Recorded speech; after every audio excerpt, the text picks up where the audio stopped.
Numbers.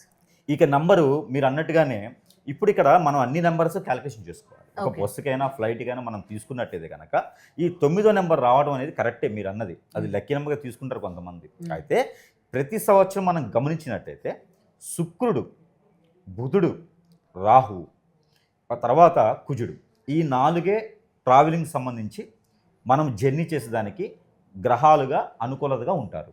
ప్రతి ఒక్కరిలోనూ ప్రతి ఒక్క బస్సులో కావచ్చు, బండిలో కావచ్చు, ఏదైనా సరే రథసారథి అనే ప్రతి దాంట్లోనూ రథం అనే దాంట్లో అక్కడ ఉండేటువంటి గ్రహాలు ఏంటంటే 4. మొదటిది బుధుడు, రెండోది శుక్రుడు, మూడోది కుజుడు, రాహువు. ఈ 4 గ్రహాలు ఉండడం వలన 4 చక్రాలు నడుస్తాయి.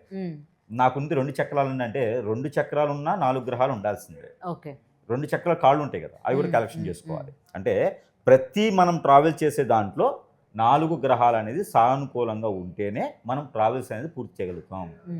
ఇదొకటి. అందుకనే మనకు ఏదైనా పని చేసేటప్పుడు రాహుకాలంలో పని చేయొద్దు అని చెప్తారు. ప్రతిరోజు రాహుకాలం అనేది ఉంటుంది. 1.5 అవర్ ఉంటుంది. అంటే 3 విఘడీలు అంటారు. అంటే 3 లగ్నాల పరిమాణంలో వచ్చేటువంటి కాలాన్ని రాహుకాలం అంటారు. ఆ కాలంలో దీపం వెలిగిస్తే కూడా మనకి మంచి జరుగుతుంది అని. అలాంటిది మనం వెళ్తే మనకి దీపం వెలిగిస్తారు.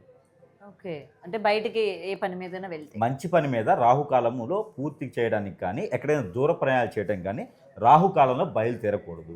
అక్కడ ₹1,00,00,000 కాదు 100 కోట్లు వచ్చినటువంటి విషయం అయినా సరే రాహుకాలంలో బయలుదేరకూడదు. ఇదొకటి. అందుకని రాహుకాల సమయం అంటారు. రాహుకాల సమయం అంటే అంత గొప్పదనమాట. రాహుకాలంలో ఏమైందంటే మనకి తెలియకుండా మనలోని ఆవేశం జనరేట్ అయిపోతుంది, ఆలోచన ఉండదు.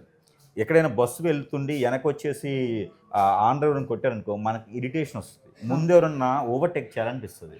ఈ ఓవర్టేక్ చేసే సమయంలో వెనకొచ్చేవాడు గుద్దేయచ్చు, పక్కన వచ్చేవాడు రైట్ రావచ్చు. ఎందుకంటే మనలో ఉన్నటువంటి రాహు ప్రభావం అంత చూపిస్తుంది.